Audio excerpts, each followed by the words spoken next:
Buenas noches.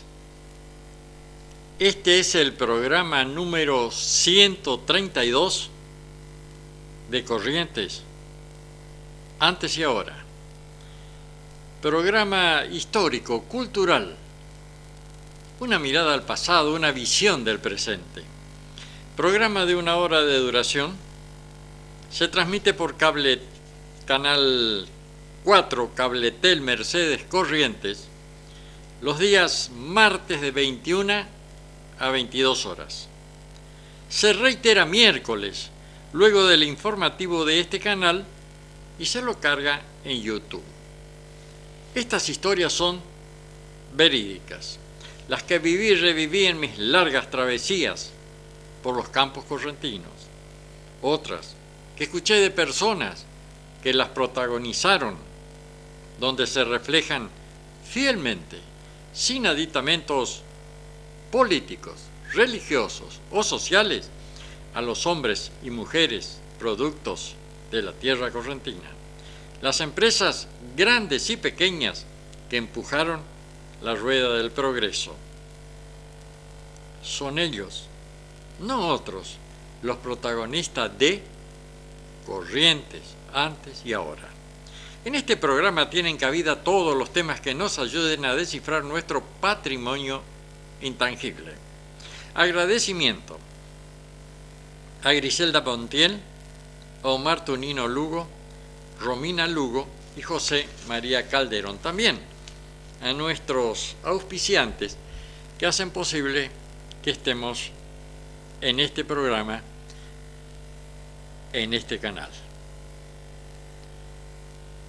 Atropellada. Ahí tenemos una foto de una señora que fue embestida al cruzar la calle. Ahí creo que fue frente al supermercado Tres Hermanos, por un ciclista que hacía wheelie. ¿Y cómo ha cambiado, obviamente, el tránsito en nuestra ciudad? La gente, años atrás, era más respetuosa, le daban cierto lugar al peatón, no andaban a gran velocidad.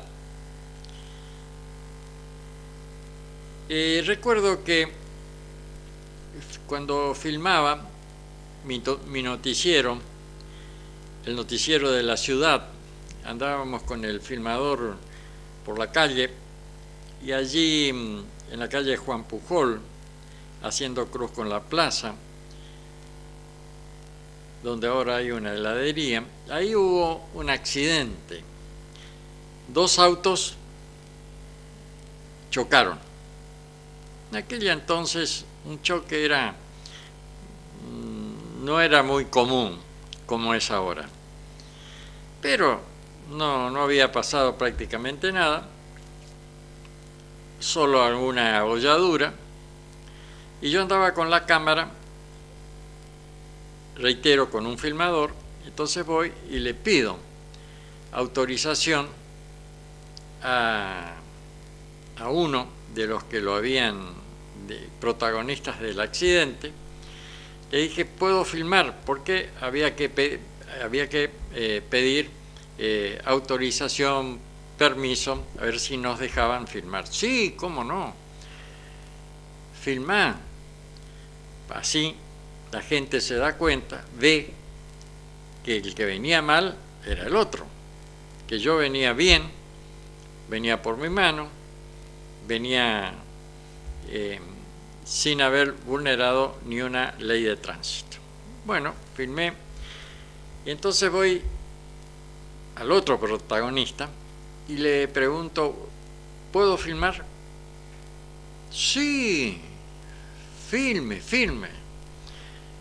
Y por favor, me da la filmación después, porque cuando vamos al juicio, yo voy a demostrar con esta filmación que el que venía bien era yo, que el otro es el culpable de este choque.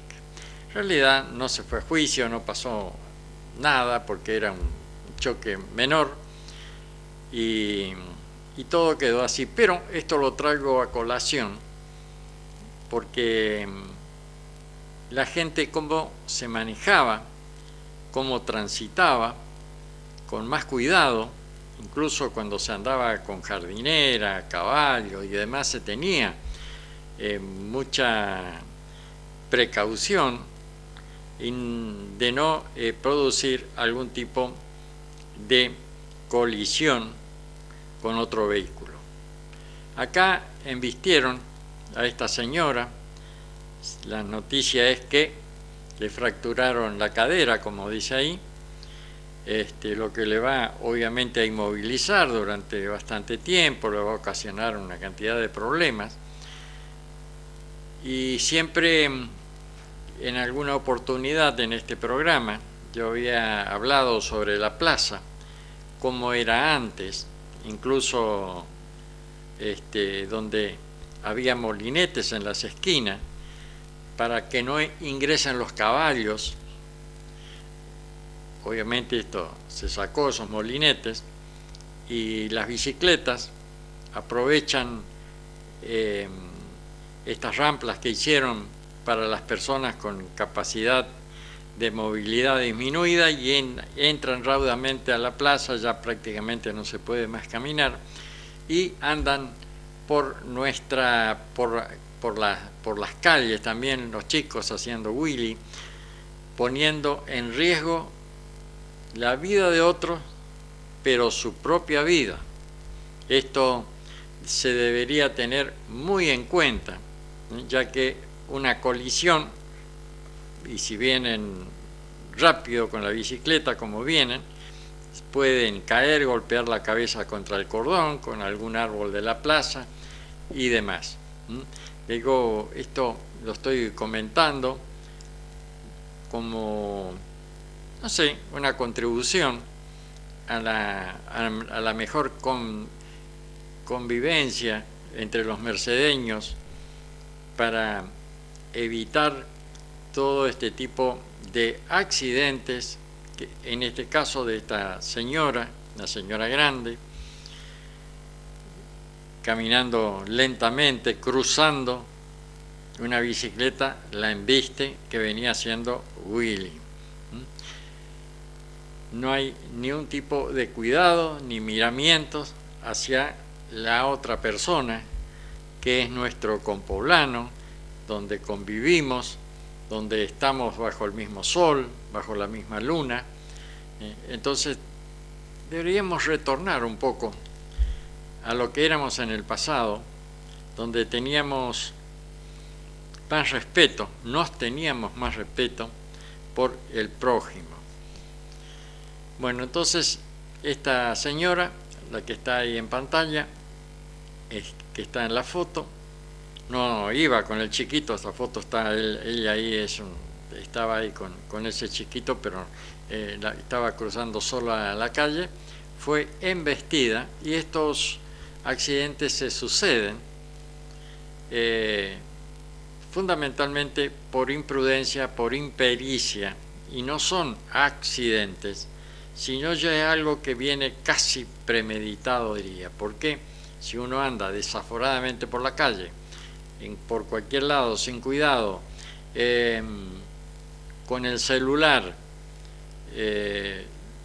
habiendo incluso ingerido algo más de algo de alcohol y demás, obviamente que hay muchas más posibilidades de producirse un mal llamado accidente. Bueno, muy bien. Ahora vamos a ir a un video. Donde hacemos una invitación a la presentación del libro sobre la vida y la actividad desarrollada por el trigobernador de Corrientes, Horacio Ricardo Colombi, el potro del Payure, que no conoció el Palenque.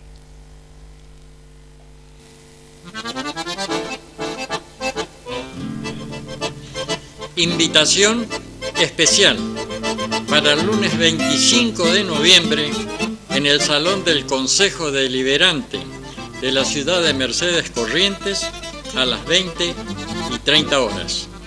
Presentación del libro de mi autoría, Horacio Ricardo Colombi, el trigobernador de Corrientes, el potro del Payure, que no conoció el Palenque.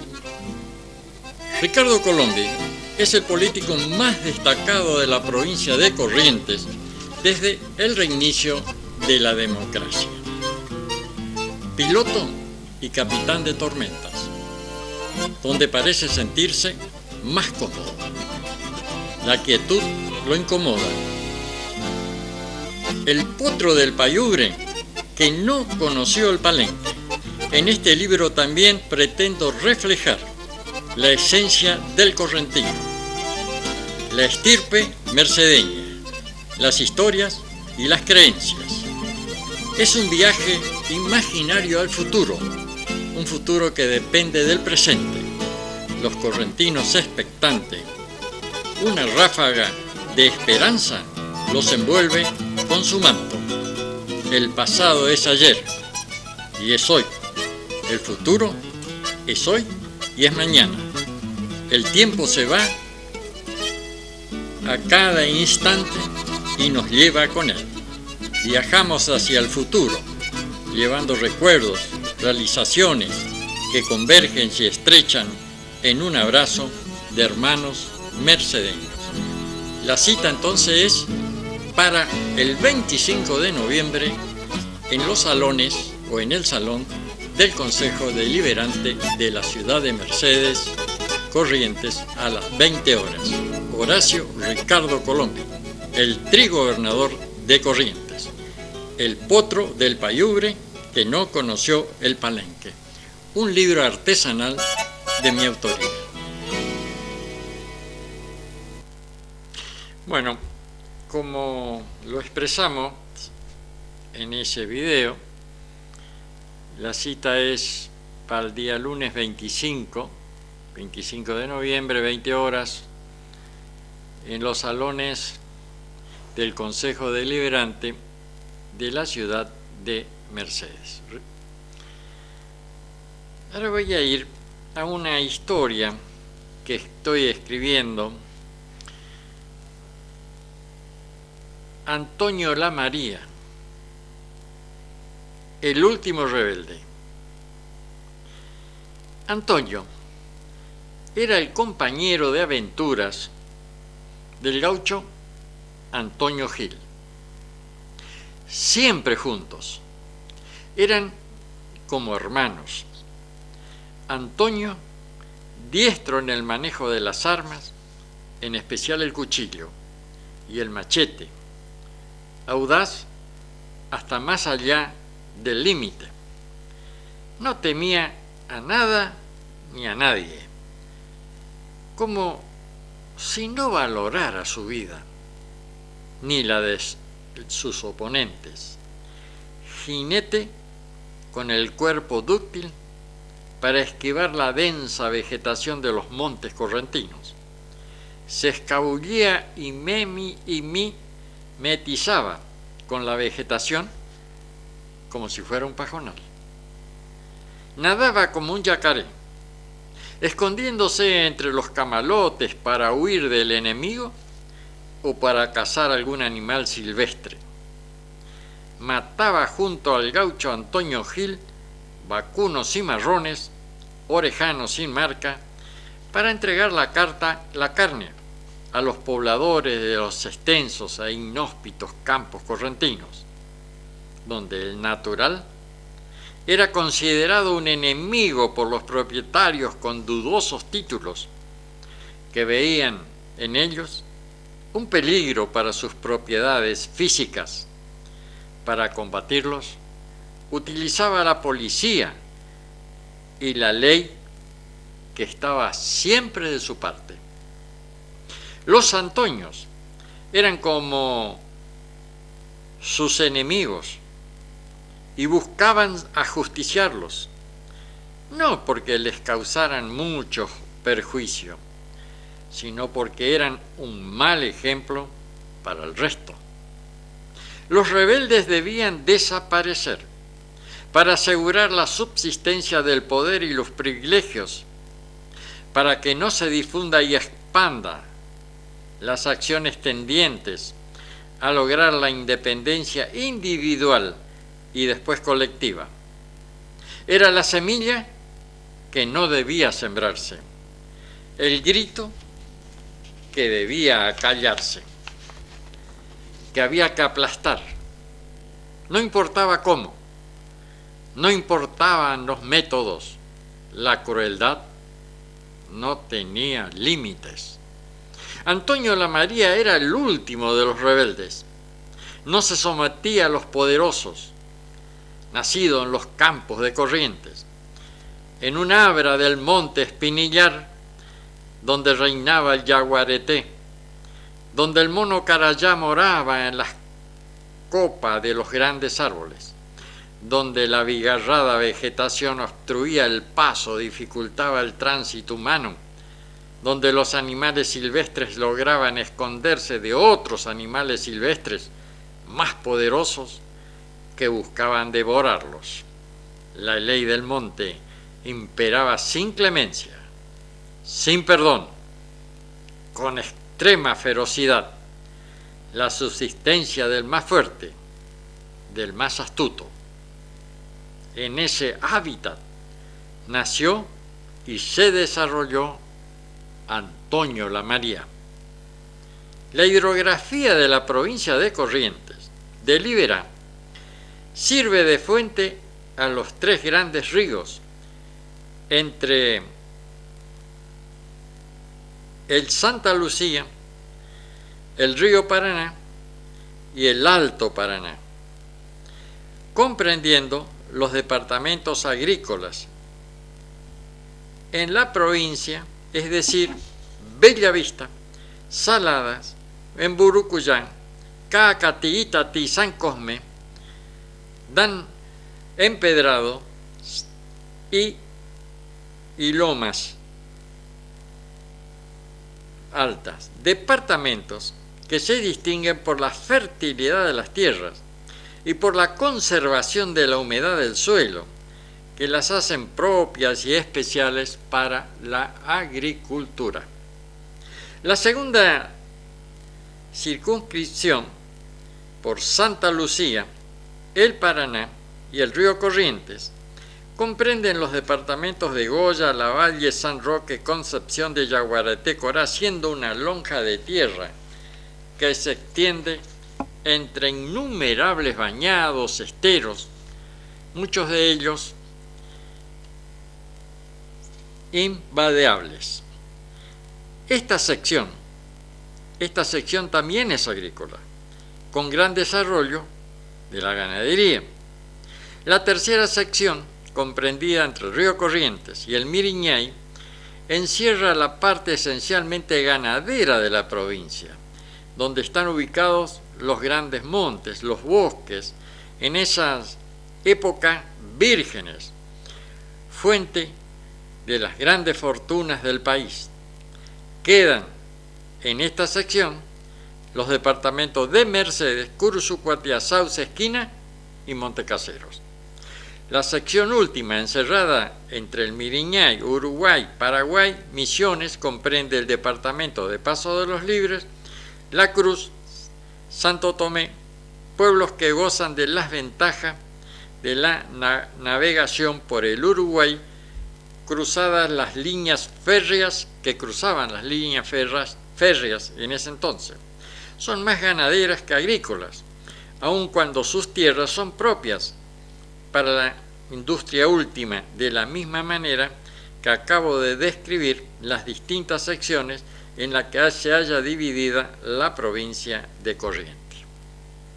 La Iberá, ora con las corrientes de su cauce, era con las de sus afluentes y demás arroyos que le deben su origen, riega y contribuye benéficamente al adelanto del país, con sus misterios y celebridad conserva activa la imaginación popular, la tradición de corriente, y con su risueño porvenir aguza el ingenio de los especuladores capitalistas. La Iberá, como dice su nombre, brilla con luz propia en la geografía y agricultura de la provincia y está llamada a brillar más aún en el futuro, cuando la diosa Támisi presidiendo los destinos de la patria, dando inspiración a sus habitantes. En esa tierra bendecida por Dios y deseada por los hombres, nació y se crió Antonio la María, que ostentaba la misma bravura de la tierra, agreste y salvaje, al mismo tiempo tierna y anhelante. Antonio la María, alto, fuerte, de relampagueantes ojos claros que brillaban en la batalla y se apaciguaban en la tiniebla de la noche para no ser detectada su presencia. Bueno, este es el comienzo de esta historia de Antonio la María, quien se dice que fue un compañero casi inseparable del gaucho Antonio Gil. Antonio la María tiene un santuario en una isla de la laguna de Iberá y que dice que para llegar a esa isla hay que cruzar en canoa, que no es tan hondo el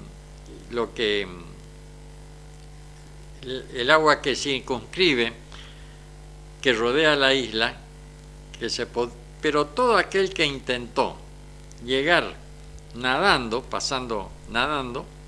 se ahogó.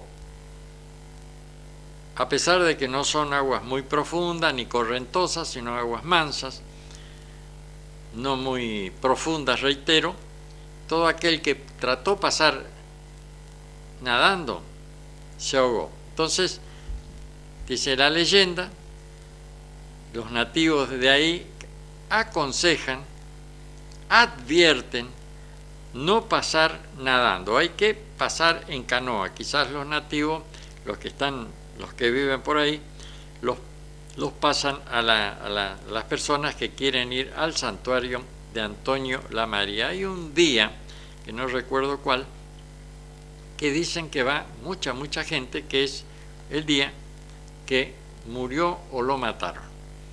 Muy bien.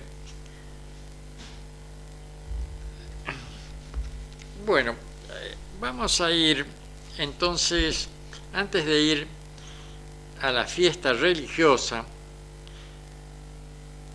vamos a ir a un chamamé, a Japotama, por el grupo Abareco. A Japotama por el grupo Abareco.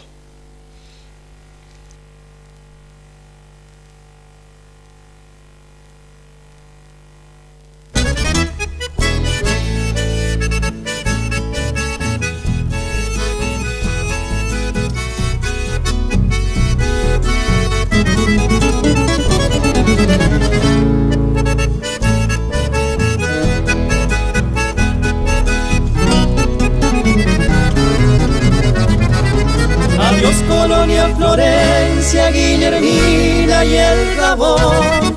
Adiós che gente porá, don Rogelio Lamazón.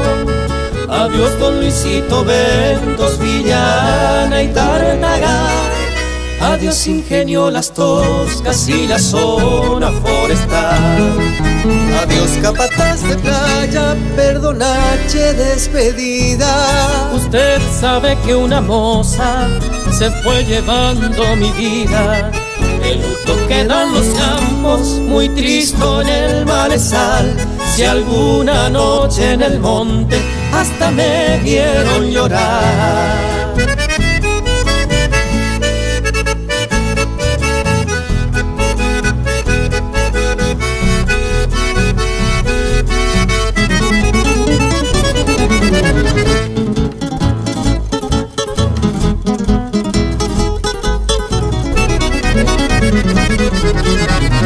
Le conté de mi des gracias a la Virgen de Itatí, a la Cruz Francisco López, que es milagro guaraní. O paite macha esperanza, socañé, che linda moza, imposible con los santos y la Virgen milagrosa. Deje que pasaran años, deje que pasara el tiempo.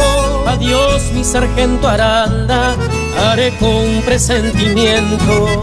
Adiós para siempre, adiós, que llore el que me ha querido y aquel que me tuvo antojo, que no me eche al olvido.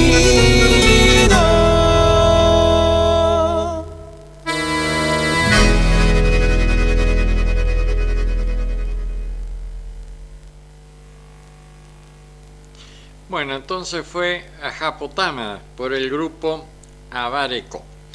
Ahora sí, vamos a recordar cómo eran las fiestas religiosas en el pasado. La vida social durante las primeras épocas del pueblo estuvo estrechamente vinculada a las actividades y fiestas religiosas como ser Corpus Christi, Semana Santa, el Día de la Virgen Patrona, el Día de los Muertos y el Día de San Juan, que constituían las festividades religiosas más importantes. Recordamos que en Semana Santa no se podía pasar música, solamente música religiosa, y había ciertas restricciones, no se podía hablar fuerte, esto era en Semana Santa.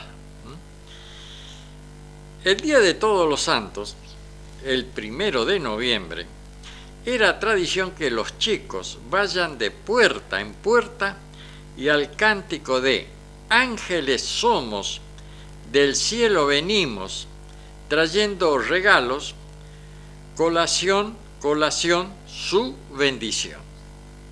Las colaciones se referían a las golosinas y al día siguiente se conmemoraba el Día de los Muertos, ocasión que se aprovechaba para ir al cementerio a limpiar las tumbas. Algunos la pintaban y también se pagaba a personas, sobre todo mujeres, que se lamentaban en la tumba indicada. Estas, que hace alusión a este relato, eran las famosas lloronas, que, como dice acá, se lamentaban en Semana Santa y también cuando había una persona fallecía. En muchos casos se le contrataba, se le pagaba a esta gente, a estas mujeres, que se lamentaban, lloraban cerca del cajón de la persona fallecida. También lo hacían el Día de los Muertos, el Día de los Finados, que iban a los panteones o donde estaba enterrada o la persona, se las contrataba y ellas se lamentaban y lloraban, las famosas lloronas. La Semana Santa, y en especial los días jueves y viernes santo, el pueblo se paralizaba y caía un manto de silencio. Todas las actividades se realizaban puertas adentro. Solamente se salía para asistir a misa. El día 24 de junio se festejaba San Juan, siendo uno de los festejos más bulliciosos.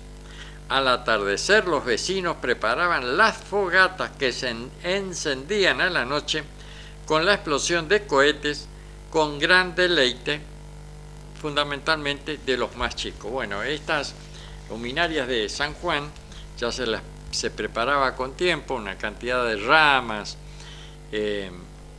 obviamente de ramas secas, se amontonaban, y después se reunían todo alrededor de esas ramas, se le prendía fuego y bueno, entonces se festejaba, se conmemoraba San Juan. Esto ocurría obviamente muchos años atrás, que parecen que no son tantos. La mayor fiesta religiosa del pueblo era, y sigue siendo, el 24 de septiembre, Día de la Virgen de la Merced, fecha que desde muy temprano en la vida del pueblo se festejaba con gran pompa. El acto culminante, luego de una misa solemne, era la procesión con la imagen de la Virgen patrona. Sostener por un instante las andaderas era un privilegio celestial. Acompañando a la misma se llevaba velas encendidas y se iban deshojando flores a su paso. Fiesta que era acompañada con carreras de sortija, carreras de caballos y otros divertimentos. A pesar de festejarse desde mucho tiempo, es recién en el año 1935, mientras mediante decreto 59, con fecha de 18 de septiembre de 1935, el cual se declara feriado departamental. Ello sucedió durante el gobierno del doctor Juan Francisco Torrent. En Navidad y en las casas de los principales vecinos se armaba el pesebre, desatándose serias competencias entre los mismos por quien tenía el más lindo, más grande y el mejor armado. Otro festejo que se conmemoraba y luego cayó en el olvido fue la Noche de los Compadres. El mismo se conmemoraba el día jueves, 2 semanas antes del sábado del comienzo del carnaval, y consistía en la reunión de los hombres sin presencia de mujeres. Esta era la Noche de los Compadres. Bueno, entonces estas eran las fiestas que se conmemoraban, y muchas de ellas continúan con otras características, conmemorándose en nuestra ciudad, destacando que el 24 de septiembre, el Día de la Virgen de las Mercedes, era la fiesta máxima, pero había otras y la gente lo hacía con muchas ganas, en algunos casos con mucho fervor, es decir, porque había mucho menos actividades en el pueblo. Ahora, entonces pueblo, luego ciudad, porque, bueno, ahora ya con la televisión y todo lo demás, muchas de estas cosas ya han ido quedando relegadas en la intensidad del festejo. Mitos y leyendas. Era un enorme perro negro. Hace 2 años, cuenta acá el historiador Carlos R., mi esposa y yo regresábamos a casa después de cerrar nuestro negocio.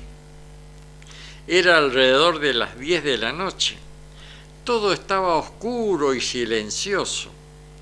Al pasar por un lugar llamado Tierra Colorada, la moto en que íbamos comenzó a fallar de repente como si quedara sin nafta, aunque el tanque estaba lleno. Yo siempre, dice el historiador, tenía ese cuidado, llenar el tanque. Todo fue muy extraño porque la moto jamás había fallado. En ese momento sentí un escalofrío que me recorrió el cuerpo. A pesar de todo eso, seguimos avanzando poco a poco con la esperanza de que la moto no se quedara parada en medio del camino. De repente, justo cuando cruzábamos unas cruces, marcando el sitio de accidentes anteriores, escuchamos un crujido detrás de nosotros. Era como si las piedras se rompieran bajo un peso invisible. De pronto algo nos empezó a seguir. Era enorme, un perro negro oscuro, como la misma noche, que nos perseguía sin descanso. Sentí su presencia, acercarse más y más, pero la moto no respondía por completo. A través del espejo retrovisor vi algo que me heló la sangre. Sus ojos vacíos, huecos, como si no pertenecieran a este mundo. Por un segundo pensé que lo estaba imaginando, hasta que mi esposa, con voz quebrada de miedo, me gritó: «¡Acelera, acelera! Esa cosa nos va a morder. No es un perro, no tiene ojos». La desesperación en su voz era palpable y el pánico me invadió. Sin pensarlo aceleré, pero con el medio de que la moto no siguiera avanzando. Afortunadamente eso no pasó. Y cuando logramos salir de esa curva, la moto finalmente se estabilizó, dejando atrás a esa criatura que nunca dejó de perseguirnos. Desde ese día no puedo dejar de pensar en lo que vi. Hay cosas que creemos que no existen hasta que las ves cara a cara y ya no podés negarlo y tampoco olvidarlo. Bueno, esto lo dice la historia de Carlos R.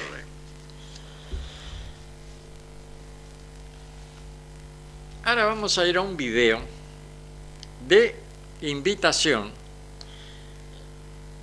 de Sangre Payubrera, que va a actuar entonces en estos días. Sangre Payubrera celebra 20 años de historia musical el sábado 16 de noviembre desde las 21 en el Club Comunicaciones de Mercedes Corrientes, con un gran festival con artistas invitados: Vira Monzón, Trébol de Aces con Gustavo Miqueri, Rosita Leiva y Esperanza Cáceres, los chaqueñísimos Cardoso, Amanda G. Justo al lado del enorme almacén que da la esquina. Pura Sangre y el ballet Nerea Avellanal. En Mercedes, entradas anticipadas en Peluquería Cuenca. Sábado 16 de noviembre, Sangre Payubrera celebra 20 años. Bueno, muy bien, entonces de ese video fue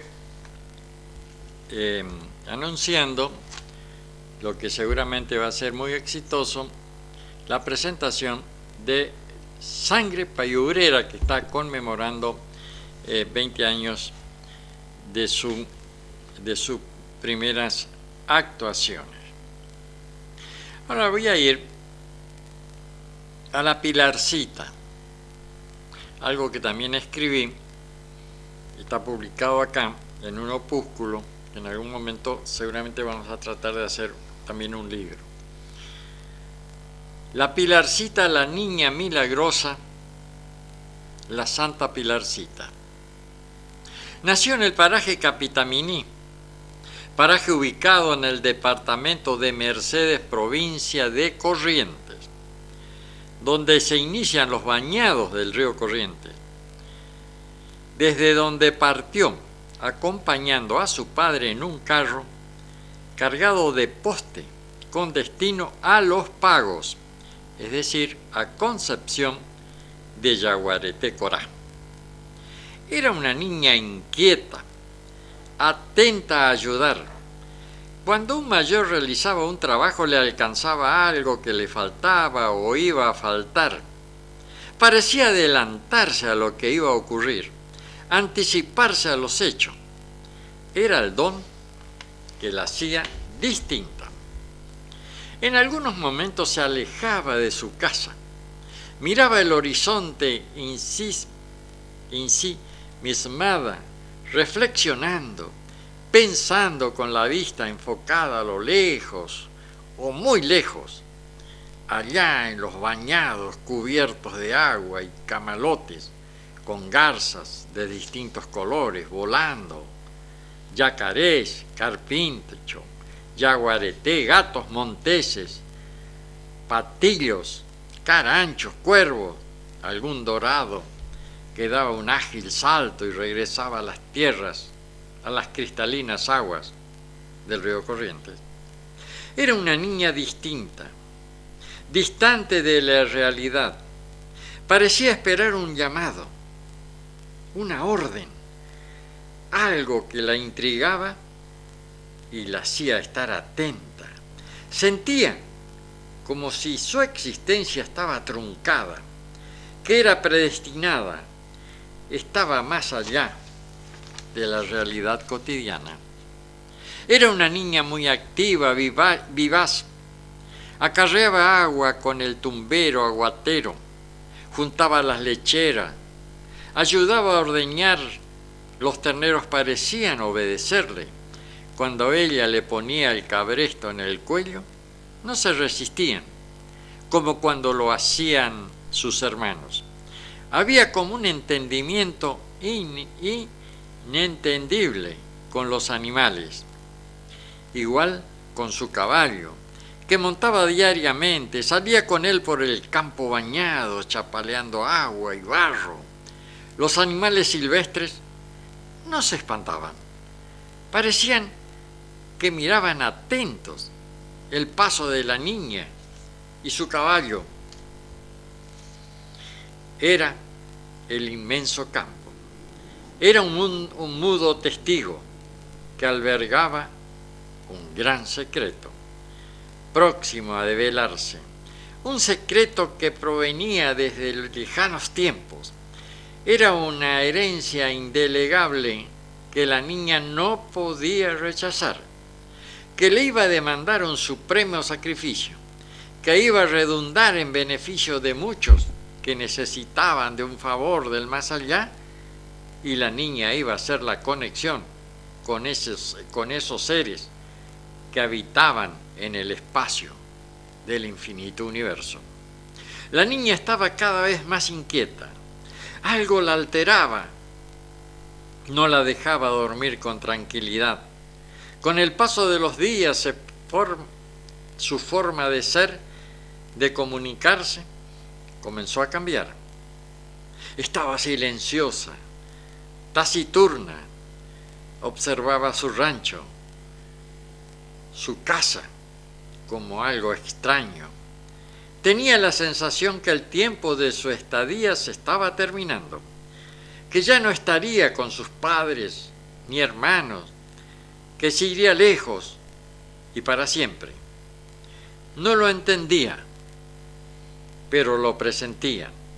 Esta sensación se arraigaba en ella y no le producía miedo, sino ansias para develar el misterio, para que se haga luz en la penumbra. Su padre, un hombre muy trabajador, hacía postes de su pequeño campo y de otros campos con cuyos dueños compartía el producto de la venta. Eran épocas difíciles, el dinero era escaso, había que trabajar y trabajar, sacrificarse para subsistir. La existencia era hostil, el manto de la pobreza todo lo cubría. Azotaba a los humildes, los obligaba a un gran esfuerzo físico para dar de comer a la familia, trabajar y trabajar sin interrupciones. Era el estigma de los poriajú, pero ellos no protestaban. Sabían que sus lamentos no serían escuchados, que el destino que estaba escrito no se podía borrar. El estigma de los pobres era algo irreversible, una carga que se debía soportar. La Pilarcita, que acompañaba a su papá en la travesía, se despidió de sus hermanos. Los abrazó largamente, lo miró a los ojos y a cada uno de ellos les dijo: cuiden a mamá. Luego se abrazó a su madre, una mujer sufrida, dura, casi hosca por los golpes de la vida, y le dijo: si algo llega a pasarme, no llores, ni te lamentes, yo estaré bien, y cada vez que necesites algo, pedímelo y te lo daré con gusto. Como vos me protegiste, yo los voy a proteger. Bueno, entonces esta es una de las partes de La Pilarcita.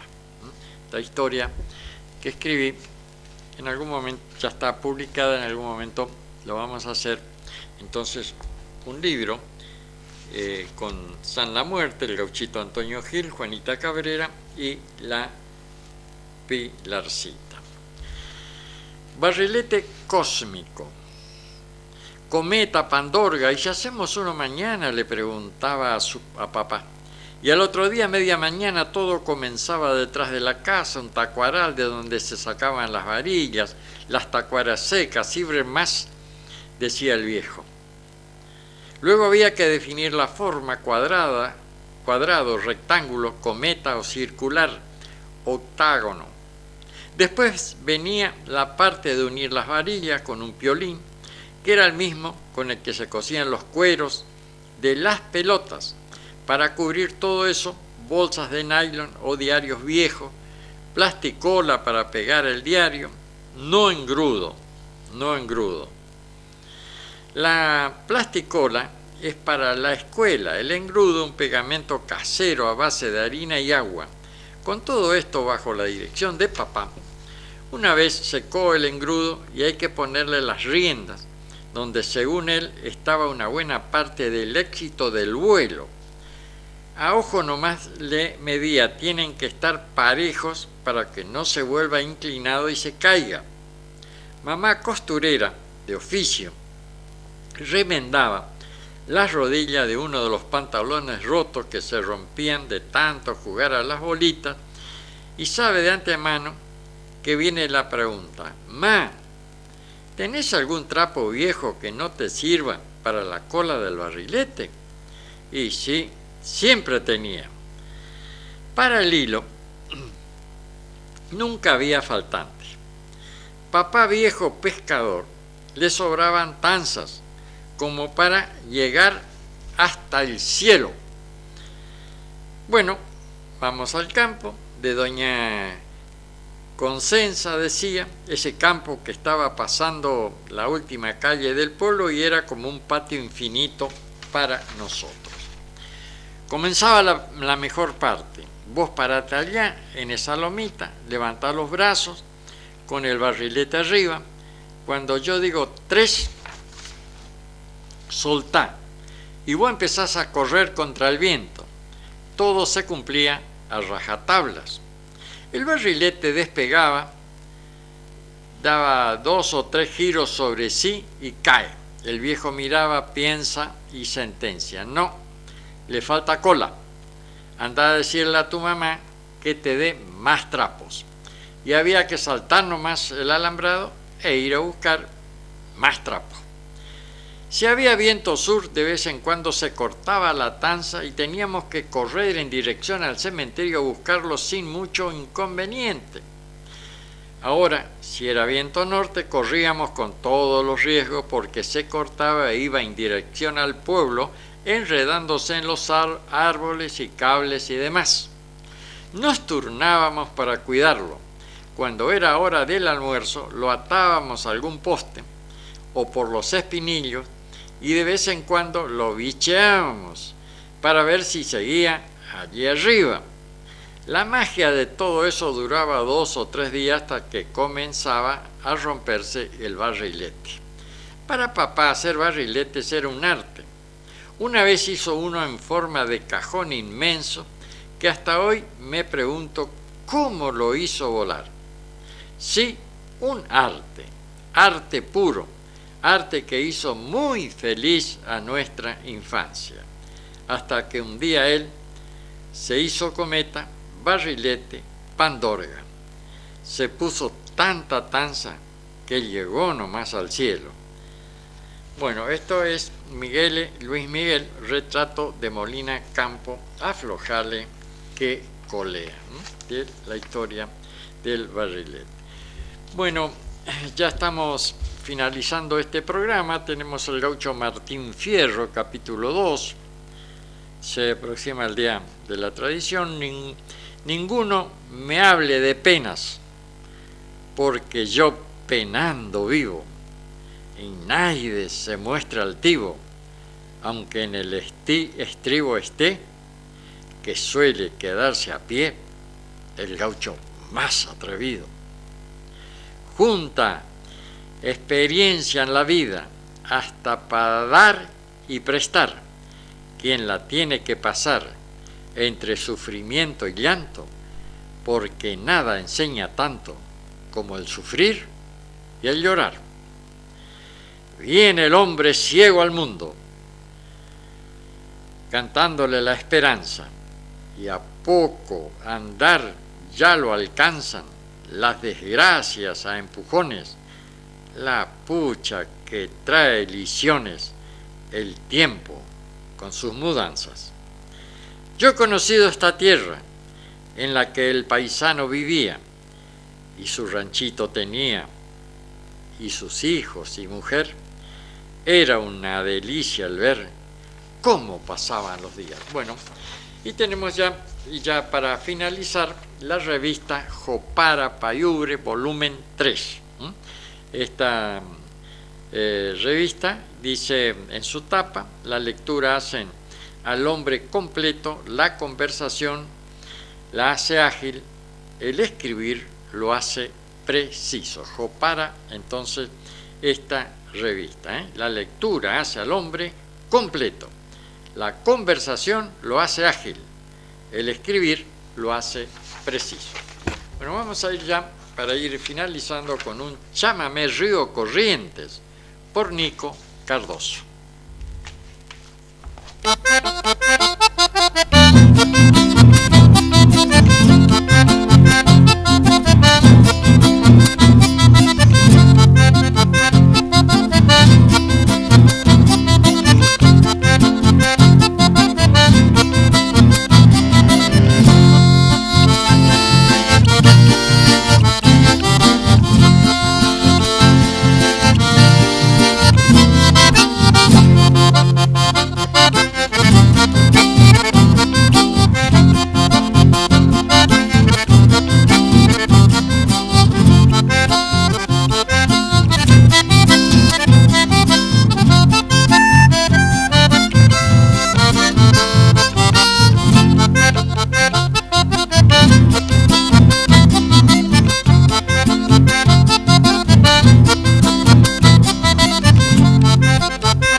Río Corrientes, por Nico Cardoso. Recordamos que la música de este programa es seleccionada por Omar Tunino Lugo.